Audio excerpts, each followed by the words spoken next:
Suku Maori merupakan suku asli yang mendiami wilayah Selandia Baru, seperti halnya suku aborigin di Australia. Suku Maori merupakan suku yang berasal dari Polinesia yang bermigrasi sekitar 1000 tahun yang lalu. Orang-orang Polinesia tinggal di daerah seperti Kepulauan Tahiti, Hawaii, dan lain sebagainya. Sedangkan nenek moyang dari suku Maori ini berasal dari Pulau Hawaii yang berada di sebelah selatan Samudra Pasifik. Oleh karena itu, kebudayaan di daerah tersebut hampir sama dengan orang-orang suku Maori. Seperti kebanyakan nenek moyang dari orang-orang Polinesia, dikenal sebagai navigator yang sangat baik dan inovatif di dunia. Mereka menggunakan pengetahuannya seperti pasang surut air dan ilmu astronomi untuk melaut dan mengeksploitasi wilayah Pasifik. Mereka juga ditemukan dan menetap hampir di setiap pulau di daerah Samudra Pasifik. Keadaan geografisnya yang memang diliputi oleh berbagai lautan dan samudra, kemungkinan besar orang-orang suku Maori bermigrasi menggunakan waka, bukan waka-waka ya, yang dikenal dengan kano. Kebudayaan suku Maori di Selandia Baru dan eksistensi suku Maori dewasa ini. Kebudayaan suku Maori yang paling terkenal adalah mereka memiliki sebuah kepercayaan dan sebuah patah yang sangat melekat dalam kehidupan seharinya. Suku Maori menganggap bahwa semua suku Maori yang berada di Selandia Baru adalah satu keluarga. Tradisi lainnya yang dilakukan oleh suku Maori, yakni mereka melakukan pembuatan tato pada tubuhnya. Tujuannya sebagai identitas diri suku Maori. Tato yang berasal dari suku Maori biasanya mereka sebut dengan sebutan tamako. Tamako ini memiliki sebuah desain yang sangat menarik dan unik. Karena desainnya yang memiliki ujung yang meruncing. Tamako juga garisnya dibuat tipis, karena hal ini menyesuaikan bentuk kontur pada bagian tubuh yang akan ditato. Selain itu juga, orang-orang suku Maori menggunakan tato pada tubuhnya memiliki sebuah filosofi yang sangat bermakna bagi penduduk setempat. Makna tato yang digambarkannya memiliki arti seperti mereka dapat mengekspresikan wajah atau tubuhnya supaya mereka dapat ditakuti oleh para musuhnya. Tato ini juga diharapkan menjadi seorang malaikat penjaga bagi dirinya dari semua mara bahaya. Selain tradisi menggunakan tato, suku Maori juga memiliki tarian khas yang dapat dilakukan di medan perang, yakni tarian Haka. Tarian Haka sudah ada sejak lama, yakni tahun 1888-1889. Pada tahun tersebut, tarian Haka baru dikenal di kalangan bangsa Selandia Baru. Tarian Haka asli disusun saat awal abad ke-19 oleh kepala prajurit Maori yang bernama Tero Paraha. Tarian Haka ini juga memiliki sebuah pertunjukan yang khas secara berani, dan penari tarian ini harus memiliki semangat yang tinggi yang dilakukan oleh kelompok orang. Tariannya dapat diiringi dengan syair yang memiliki makna yang mendalam. Tarian Haka ini merupakan sebuah pertunjukan berapi-api yang dapat menampilkan sebuah kebanggaan, kekuatan, dan kesatuan sebuah suku. Gerakannya antara lain hentakan kaki keras, juluran lidah, dan tepukan tubuh yang berirama untuk dapat mengiring nyanyian yang keras. Syairnya menggambarkan leluhur dan peristiwa dalam sejarah suku Maori secara puitis. Sering kali dipertunjukkan di seluruh negeri pada upacara pemakaman, pernikahan, dan dalam prestasi, serta perayaan sekolah tertentu. Selain itu, saat akan dilakukan tarian ini, biasanya tarian ini dimulai dengan kata-kata Kamate Kaora. Arti Kamate Kaora ini memiliki makna dan sejarah yang penting bagi kepala suku. Kata Kamate tersebut memiliki arti aku mati, sedangkan Kaora artinya aku hidup. Tetapi pada awalnya, tarian Haka ini oleh kaum-kaum misionaris yang menempati wilayah Maori, ingin tarian tersebut dihapus dari kebudayaan suku Maori. Hal tersebut disebabkan karena bangsa Eropa ingin budaya Eropanya dikenal di kalangan masyarakat suku Maori. Atas alasan lain juga, kaum misionaris menganggap tarian Haka ini bertentangan dengan agama Kristen. Mereka juga ingin menggantikannya dengan sebuah kepercayaan Maori dengan lagu rohani khas Eropa. Seiring berjalannya waktu, orang-orang suku Maori mulai menyanyikan lagu rohani Eropa pada saat pertengahan abad ke-19, tetapi mereka juga tetap memegang teguh budaya Haka. Suku Maori di Selandia Baru keberadaan masih ada. Terhitung populasi masyarakat Maori pada saat Juni 2017 terdapat 734.200 orang. Selain itu, tradisi-tradisi masyarakat Maori masih melekat dengan masyarakat hingga masa kini, seperti tarian khas suku Maori, yakni tarian Haka yang masih dapat dilestarikan keberadaannya.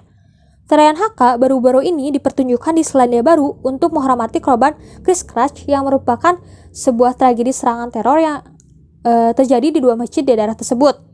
Teror ini terjadi pada tahun 2018 yang menewaskan 49 orang. Banyak orang-orang yang bersimpatik atas kejadian tersebut. Aksi solidaritas pun ditunjukkan oleh masyarakat Selandia Baru untuk korban tersebut. Aksi solidaritas yakni dengan membentuk formasi dan menari secara emosional. Tarian ini diikuti oleh seluruh lapisan masyarakat. Mereka menari tarian Haka secara massal dan dipimpin oleh kelompok geng motor.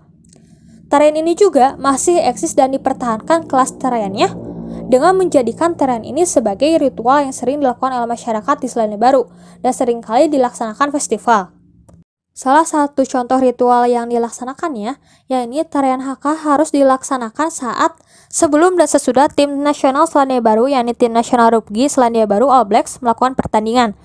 Pada akhirnya, setiap 2 tahun sekali tarian Haka ini dapat dilombakan dalam festival Tematatini yang sering diikuti oleh ribuan pemain dan dapat memiliki penonton yang hampir mencapai puluhan ribu yang menyaksikan festival ini.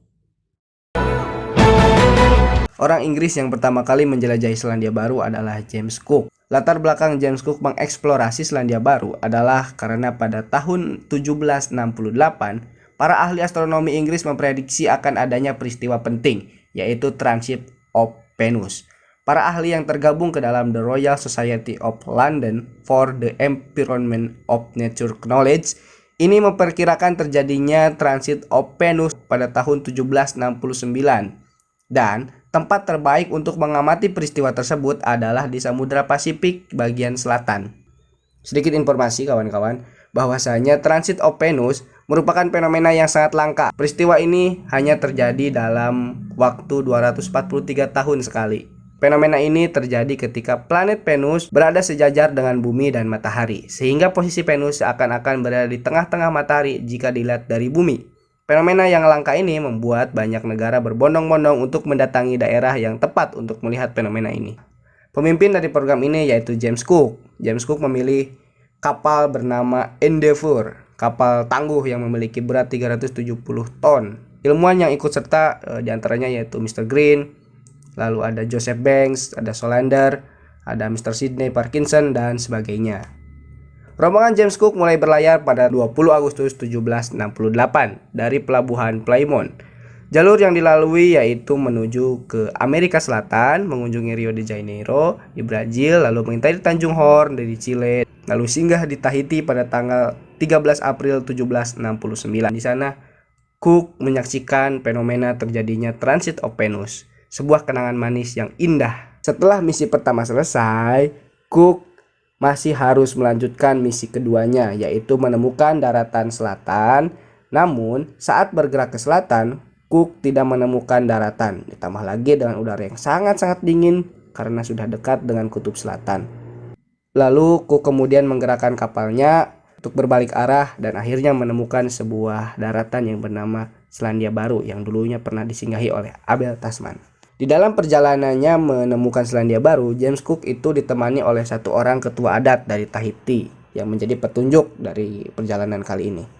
Orang tersebut bernama Tupia. Tupia ini memiliki pengetahuan tentang perbintangan, penerjemahan bahasa yang baik, serta sebagai penasehat yang dapat membantu Cook dalam menjelajahi negeri-negeri di Samudra Pasifik. Pada tanggal 8 Oktober tahun 1769, Cook mendarat di pantai North Island atau pantai utara dari Selandia Baru. Cook lalu menamai pantai tersebut dengan sebutan Poverty Bay. Setelah mendarat di Poverty Bay, Cook melanjutkan perjalanan ke arah utara dan berhenti di sebuah teluk untuk menyaksikan fenomena langka kembali, yaitu Transit of Mercurius. Beruntungnya Cook yang turut membawa orang Tahiti yaitu Tupia yang memiliki kesamaan bahasa dengan suku-suku Maori, membuat komunikasi antara orang-orang Inggris dengan orang-orang Maori berjalan dengan lancar. Ketika berada di Selandia Baru, para ilmuwan dan penjelajah Inggris melakukan eksplorasi di negeri tersebut. Setelah puas bereksplorasi, akhirnya rombongan Cook kembali ke Inggris melalui jalur Batavia lalu ke Tanjung Harapan dan tiba di Inggris pada tanggal 13 Juli 1771. Selama 3 tahun lebih, rombongan Cook ini melakukan eksplorasi ke dunia selatan dengan membawa segudang laporan yang luar biasa, membuat kerajaan Inggris terpukau dengan keadaan di daratan selatan, yang mana akhirnya laporan Cook inilah yang mendorong kerajaan Inggris untuk melakukan kolonialisasi dan imperialisasi di sana. Inggris akhirnya berniat untuk mengkolonialisasi dan mengimperialisasi wilayah New Zealand dengan menempatkan orang-orangnya di sana. Akan tetapi orang-orang Maori tidak terima dengan hal tersebut dan akhirnya orang-orang Maori dan orang-orang Inggris ini berperang gitu. Karena apa? Karena disebabkan oleh sengketa lahan antara orang Inggris dengan orang Maori. Orang Inggris banyak sekali membuka lahan-lahan di sana sehingga orang-orang Maori pun tersisihkan gitu. Dan ini yang membuat terjadinya perang yang sangat terkenal yaitu Musket War. Nah, Musket War ini diakhiri dengan perjanjian yang disebut sebagai Perjanjian Waitangi pada tanggal 6 Februari 1840. Perjanjian ini merupakan naskah perjanjian damai dan pembagian kekuasaan yang ditandatangani oleh petinggi Inggris diwakili oleh William Hobson dengan lebih dari 500 kepala suku Maori. Perjanjian ini pun intinya Inggris akan menjamin hak-hak Maori dan membuat New Zealand menjadi Crown Colony of the Great Britain. Perjanjian ini menimbulkan konflik yang lebih besar karena adanya mispersepsi antara Inggris yang menganggap bahwa Maori yang telah menyerahkan kedaulatan kepada mereka, sedangkan Maori itu tidak pernah tunduk terhadap Ratu Inggris sebenarnya. Dan perjanjian Waitangi hanyalah sebagai pengatur hubungan antara kedua belah pihak dalam hubungan yang setara gitu. Akibat adanya hal tersebut menyebabkan peperangan kembali terjadi antara Inggris dan suku Maori yang tentu saja dimenangkan oleh pihak Inggris karena mereka memiliki senjata yang lebih canggih. Akhirnya suku Maori tersisihkan dan New Zealand menjadi negara koloni dari Inggris. New Zealand ini adalah negeri yang sangat subur dan juga memiliki lahan yang bagus untuk pertanian dan peternakan. Masyarakat Inggris juga banyak yang bermigrasi pada tahun 1839, namun dalam komposisinya asal-asalan saja. Misalnya banyak sekali narapidana, banyak sekali para pedagang, banyak sekali para bajak laut, dan bandit-bandit pelarian. Para imigran ini banyak menetap di Bay of Island, Auckland, dan juga berkembang berikutnya ke pelabuhan sebagai penangkap ikan gitu kan. New Zealand memutuskan untuk berpisah dari koloni Inggris dan mendeklarasikan diri menjadi negara yang berdaulat, namun masih di bawah persemakmuran Inggris. Setelah melaksanakan deklarasi, kemudian disusul dengan The New Zealand Constitution Act yang diterbitkan pemerintah Inggris pada tahun 1852 sebagai bentuk kedaulatan New Zealand atas hak pemerintahannya. Pemerintah Inggris juga membentuk perwakilan New Zealand dalam parlemen mereka.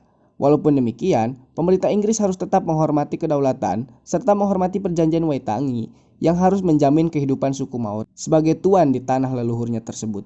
Saat undang-undang konstitusi tersebut mulai berlaku, Selandia Baru terbagi menjadi 6 provinsi, yaitu Auckland, New Plymouth, Wellington, Nelson, Canterbury, dan Otago.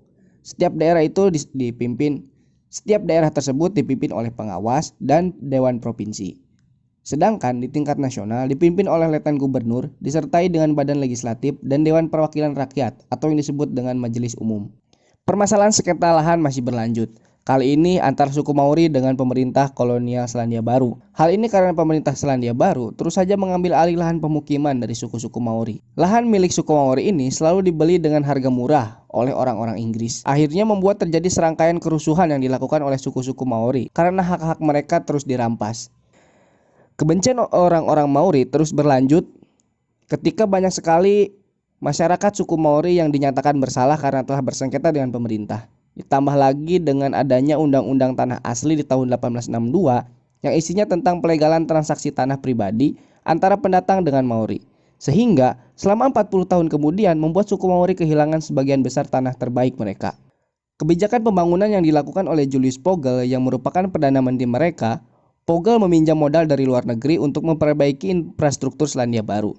Pogel banyak membangun jalan, jembatan, rel kereta api, sistem telegraf, dan sebagainya. Pada masa itu juga populasi orang Eropa meningkat hingga 500.000 jiwa di sana. Namun, Pogel melupakan perekonomian masyarakatnya. Akibatnya daya beli masyarakat menurun. Sehingga harga hasil tani dan hasil ternak sangat jatuh pada waktu itu. Lalu pada tahun 1880, Pogel digantikan oleh Sir Robert Stout dan Sir Harry Atkinson. Mereka juga tak mampu menangani depresi ini secara efektif. Masalah utama dari depresi ini adalah kurangnya lapangan pekerjaan, sehingga banyak masyarakat yang menganggur pada waktu itu. Akhirnya depresi ini terselesaikan ketika John Ballance yang menjabat pada tahun 1891 dengan gaya pemerintahan liberalnya. Ballance memberikan kredit kepada petani agar dapat memperluas lahan serta memperbaiki tanahnya.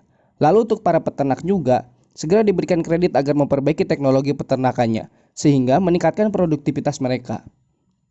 Setelah adanya hal tersebut, harga susu, harga daging, harga wol itu naik dan daya beli masyarakat juga meningkat karena banyak lahan pekerjaan bagi mereka.